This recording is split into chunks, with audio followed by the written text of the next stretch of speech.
Assalamualaikum warahmatullahi wabarakatuh. Apa kabar? Semoga selalu dalam keadaan sehat walafiat, tetap semangat dan tetap menjaga akal sehat kita. Ini penting untuk menjaga akal sehat ini karena wacana penundaan pemilu itu terus bergulir.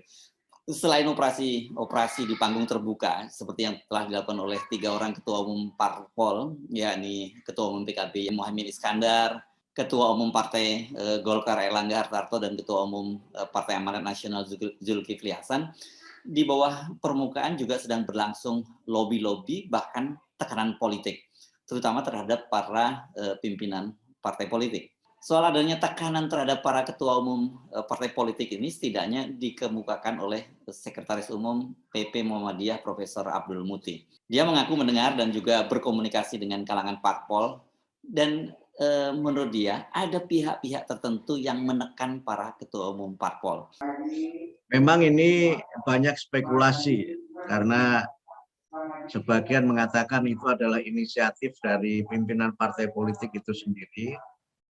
Tapi saya mendengar suara-suara angin, yang angin ini bisa jadi angin ribut, bisa jadi angin buritan, bisa jadi angin mamiri. Itu memang ada aspirasi dari orang tertentu yang ingin supaya pemilu ini ditunda pelaksanaannya. Nah, orang tertentu itu tidak perlu disebutkan namanya, mungkin di beberapa partai itu tahu. Jadi, tapi saya sempat komunikasi dengan beberapa pihak, katanya ada tekanan dari pihak tertentu kepada partai politik untuk bersuara tentang penundaan pemilu 2024. Bentuk tekanannya seperti apa itu tidak dijelaskan. Namun banyak pengamat ini yang mengaitkan dengan adanya kasus-kasus korupsi yang membelit para ketua umum partai politik itu. Ini praktek-praktek semacam ini sering disebut sebagai politik sandera. Anda gampang carinya, Anda googling apa sih kasus yang membelit Muhaimin, apa yang membelit Zulkifli Hasan, dan juga kasus yang membelit Airlangga Hartarto. Nanti akan ketemu Anda di situ, dan Anda mungkin baru ngeh gitu, oh ini maksudnya yang dimaksud dengan politik sandera itu. Jadi pilihannya ini buat para pimpinan-pimpinan parpol ini mendukung ide penundaan pemilu atau kasusnya kembali dibuka. Soal adanya lobby-lobby politik atau yang disebut oleh Abdul Muti tadi sebagai tekanan itu juga ini ditulis nih dalam sebuah laporan oleh di Detik.com nih. Saya baca judulnya hari ini begini, dengan judul Isu Penundaan Pemilu, Inisiatif Ketua Umum Partai Koalisi atau Maunya Jokowi.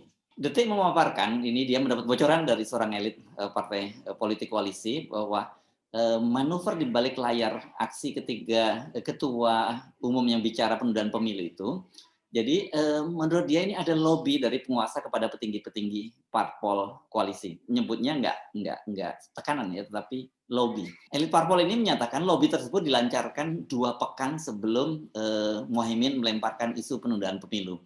Jadi ada 5 partai koalisi yang diajak bicara secara terpisah, yaitu Golkar, PKB, PAN, P3, dan Nasdem. Memang nggak semua ditemui langsung, maksudnya tidak langsung ketua umum partai yang langsung ditemui. Namun intinya kelima partai ini diminta untuk mendukung opsi penundaan pemilu karena pemerintahan kabinet kerja dinilai tak berjalan optimal akibat pandemi. 4 partai yang pertama tadi itu disebut-sebut dikabarkan langsung setuju dengan opsi penundaan, yakni Golkar, PKB, PAN, dan P3.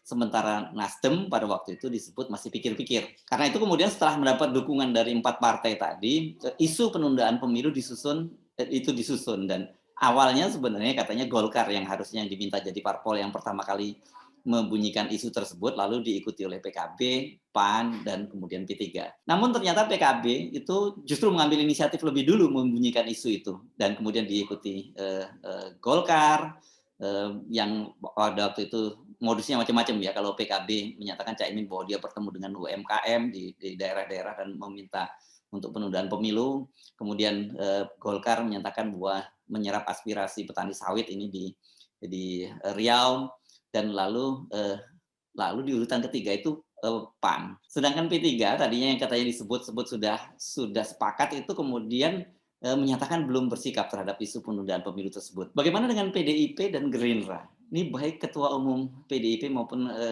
Ketua Umum Gerindra itu kabarnya itu belum dilobi secara langsung. Jadi tidak ada pembicaraan dengan PDIP dan Gerindra.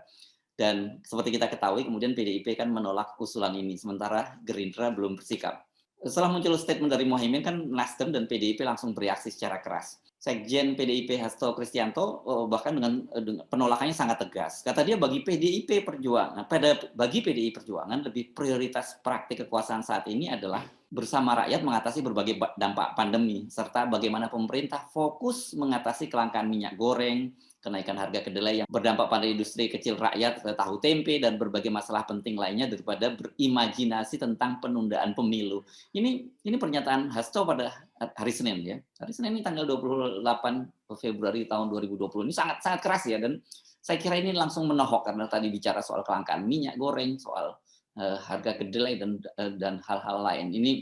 Ini statementnya kelihatannya PDIP ini nggak ada tawar-menawar. Jadi menurut Hasto, itu berbagai persoalan terkait dengan kenaikan kebutuhan pokok rakyat menunjukkan bagaimana kapitalisme itu masih bekerja kuat dalam perekonomian Indonesia. Nah, bagaimana dengan Nasdem? Nasdem juga bersuara keras. Salah satunya misalnya Ketua DPP Saan Mustafa yang menyatakan bahwa penundaan pemilu tahun 2024 itu tidak sejalan dengan amanat Undang-Undang Dasar 45 yang mengatur bahwa pemilu dilakukan setiap 5 tahun sekali. Nasdem seperti dikatakan oleh Saan melalui akun resmi dari partainya menegaskan bahwa dia meminta agar seluruh lapisan masyarakat menghormati konstitusi, dalam hal ini ide penundaan pemilu atau menambah masa jabatan presiden ini ya nggak sesuai dengan konstitusi. Di luar lobi-lobi dan tekanan terhadap parpol, para pengusung penundaan pemilu ini ternyata juga bergerilya di kalangan DPD. Sebab bersama DPR, DPD lah yang akan ikut menentukan bila digelar sidang istimewa MPR untuk menunda pemilu. Jadi sekarang ini DPD kan memiliki anggota sebanyak 136 orang dari masing-masing provinsi, ada 4 orang senator. Dan saya mendapat kabar ini dari kabar internal di DPD yang menyatakan bahwa dari jumlah tersebut sekitar 75% itu sudah setuju untuk menunda pemilu.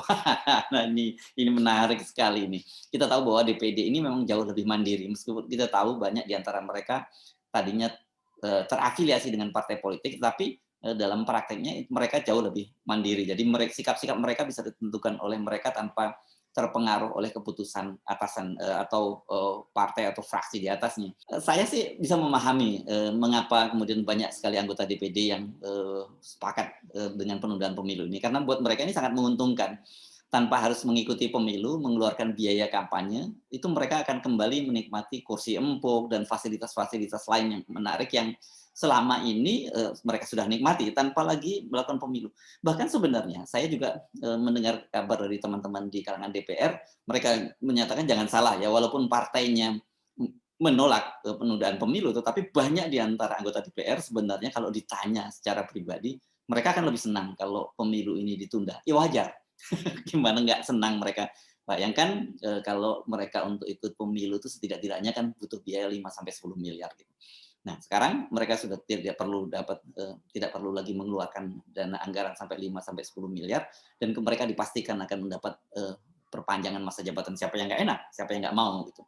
Jadi ini betul-betul bisa menjadi bola liar. Nah, kembali ke soal DPD tadi. Ini meskipun 75% katakanlah begitu disebut bahwa di DPD sudah mendukung, tapi penolakan dari DPD ini nggak main-main juga, karena yang kubu yang menolak itu adalah ketua DPD, itu Lanyala Mataliti dan sejumlah pimpinan lainnya. Lanyala bahkan sudah bersuara keras dan mengingatkan bahwa sekarang ini mungkin rakyat masih diam, masih punya batas kesabaran melihat tingkah pola elit politik. Tapi kalau sudah kelewatan bisa pecah revolusi sosial. Pemilik negara ini bisa marah dan para elit politik bisa ditawur oleh rakyat. Ini siaran pers Pak Lanyala ini dari Surabaya, dia secara khusus membuat siaran pers pada hari Senin juga, ini tanggal 28 bulan Februari tahun 2022. Menurut Lanyala, satu-satunya sarana bagi rakyat untuk melakukan evaluasi atas perjalanan bangsa hanya melalui pemilu 5 tahunan. Karena sistem hasil amandemen hanya memberi ruang itu. Itu pun, kata dia, rakyat sudah dipaksa memilih calon pemimpin yang terbatas akibat kongsi partai politik melalui presidensial threshold. Kalau lalu sekarang cari akal untuk menunda pemilu, ini namanya sudah melampaui batas. Dan Allah Subhanahu wa taala melarang hambanya melampaui batas. Itu tegas dari Lanyala. Nah, ini saya kira ini akan menarik ini pertempuran di DPD. Saya kira pasti dengan sikap Lanyala yang sangat keras ini akan ada upaya-upaya untuk mendongkel Lanyala dengan dari posisinya. Ini tentu saja kubu yang ingin mendukung penundaan pemilu. Sekarang mari kita hitung nih bagaimana peluangnya bila kubu pendukung penundaan ini memaksakan sidang istimewa MPR. Sekarang kita bagi ada dua nih, kelompok kubu penentang, tapi nanti dengan catatan, dan kubu yang pro. Ini kelompok penentang yang udah fix sekali adalah Partai Demokrasi Indonesia Perjuangan. Ini ada 128 kursi. Kemudian yang sudah juga menyatakan penolakan Nasdem 59 kursi, Demokrat juga sudah menolak 54 kursi, PKS 50 kursi. Nah, kalau kita tambahkan sementara nih ya, kita tambahkan di sini Gerindra, karena Gerindra ini sikapnya belum jelas sampai saat ini, itu ada 78 kursi. Nah, kalau tadi DPD sekitar 75% dari 136 yang mendukung penundaan, artinya yang menolak itu sekitar 25% atau 34 kursi. Total kursi yang menolak ini 369 kursi. Ini blok 2, blok pendukung. Motornya Golkar yang jelas. Di situ disebutkan Golkar termasuk yang mengusulkan itu, jumlah kursinya 85 kursi. PKB berapa? PKB 58 kursi. Kemudian PAN 44 kursi. Dan P3 ini meskipun masih belum menyatakan sikapnya, tapi kelihatannya arahnya P3 ini akan mendukung. Ini jumlahnya 19 kursi. Nah, kemudian kalau ditambah dengan 75% dari 136 anggota DPD atau 102 kursi, ini total 308 kursi. Ini kubu yang mendukung, kubu yang tadi menolak sekitar 369, yang kemudian yang mendukung itu 308 kursi. Dari hitung-hitungan sementara itu kubu atau blok yang menolak itu masih lebih unggul bila dilakukan voting. Namun peluang kubu pendukung untuk menang itu tetap terbuka. Ini seandainya blok atau kubu penolak ini ada yang goyah. Tadi saya memasukkan Gerindra dalam kubu yang menolak. Walaupun sejauh ini sikap Gerindra belum jelas. Sekjen Gerindra Ahmad Muzani tidak dengan tegas menyatakan menolak atau mendukung. Dia hanya menyatakan bahwa sekarang ini fokus dari Gerindra adalah memenangkan Prabowo pada Pilpres tahun 2024. Artinya meskipun secara tidak langsung dia menyatakan bahwa opsi buat mereka tidak ada penundaan pemilu, yakni tetap ada pemilu pada tahun 2024. Tapi kan itu pernyataan itu nggak diucapkan secara tegas. Nah, kita tahu juga pada waktu bagaimana sikap Prabowo sebelumnya kan, pada pemilu lalu pada Pilpres lalu dia menjadi lawan dari Jokowi dan menyatakan akan timbul tenggelam bersama rakyat, tapi kemudian kan ternyata dia bersama dengan Sandiaga Uno juga bergabung dalam kabinet dan menjadi pembantu dari Presiden Jokowi. Jadi ini betul-betul masih menjadi big question gitu ya. Jadi pertanyaan besar bagaimana sikap dari Gerindra. Kalau Gerindra menyatakan mendukung, ya selesai, ya. Tapi kalau kemudian juga dia tegas menolak, opsi ini juga selesai. Mungkin ini yang selain Gerindra yang bisa goyah juga Nasdem misalnya. Misalnya katakanlah Nasdem goyah di tengah jalan. Jadi saya mesti ingatkan pada Anda semua viewer saya bahwa ide penundaan kali ini itu sudah mulai matang. Ini enggak seperti pada waktu awal tahun lalu ketika Menteri Investasi Bahlil Lahadalia menyampaikan gagasan ini. Saya tahu juga pada waktu itu juga dilakukan lobby di partai politik dan kemudian dilontarkan juga ke publik pada waktu itu oleh Bahlil. Tapi penolakan pada waktu itu sangat keras dan kemudian terkesan mentah, tapi ternyata sebenarnya tidak, karena lobby ini terus berjalan. Nah, yang juga cukup menarik sejauh ini kan Presiden Jokowi juga belum berkomentar sama sekali soal wacana penundaan pemilu ini. Jadi banyak pengamat yang menilai diamnya Jokowi ini sebenarnya sebagai bentuk persetujuannya. Nah, sekarang bagaimana tinggal civil society menyikapinya? Muhammadiyah sudah tegas menolak, ya seperti dikatakan oleh Sekum PP Muhammadiyah Profesor Abdul Muti. Nah, NU ini yang menarik. Ini melalui Ketua Umum PBNU Yaya Stakuf, dia menunjukkan tendensi mendukung gagasan tersebut. Ini dia menyatakan gagasan itu masuk akal dan perlu dilakukan dialog secara bersama-sama untuk membahasnya. Ini sebenarnya dari kalimat ini saja sudah kita tahu bahwa NU dalam posisi mendukung. Nah, bagaimana kalangan akademisi dan intelektual? Kali ini cukup banyak akademisi dan intelektual yang juga menolak gagasan itu. Bahkan banyak sekali akademisi-akademisi ya, dan intelektual yang sebelumnya kita kenal sebagai pendukung Pak Jokowi.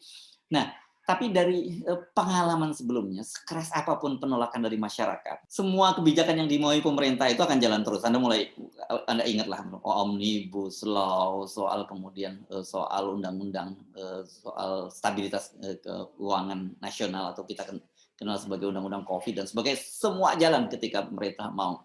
Nah, hanya saja kali ini masalahnya itu sangat berbeda. Partai pendukung pemerintah ini relatif tak satu kata, dan civil society itu sekarang ini relatif lebih solid menyikapinya. Ada sih memang beberapa kalangan intelektual yang mendukung gagasan ini, tapi hampir saya amati mayoritas dari kalangan kampus, kalangan akademisi itu menolak gagasan ini.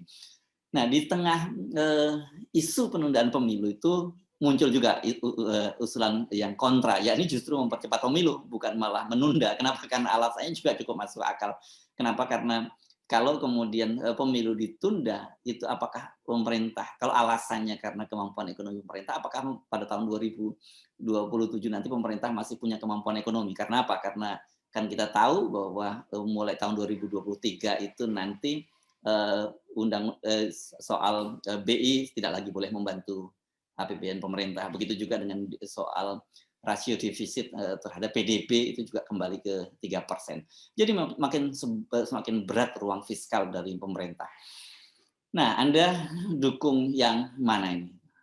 Ditunda 2-3 tahun atau dipercepat 2 tahun, atau sesuai dengan jadwal, yakni pada tahun 2024. Saya Hetsun Arif dari Forum News Network. Tetap semangat, percayalah bahwa bersama dengan kesulitan itu selalu akan ada kemudahan. Selalu saja ada cahaya di ujung lorong. Ini sikap optimistis kita sebagai orang yang beragama, kita harus meyakini itu, bahwa tidak semuanya situasi seperti buruk yang seperti kita bayangkan, bahwa tidak otomatis usulan-usulan yang bertentangan dengan demokrasi itu bisa juga tetap berjalan begitu saja. Karena saya yakin di tengah situasi semacam itu pasti akal-akal sehat dari para pimpinan partai, dari para intelektual cerdik pandai kita itu tetap bisa kita jaga. Sekali lagi, saya Hasbun Arif. Sampai jumpa lagi. Wassalamualaikum warahmatullahi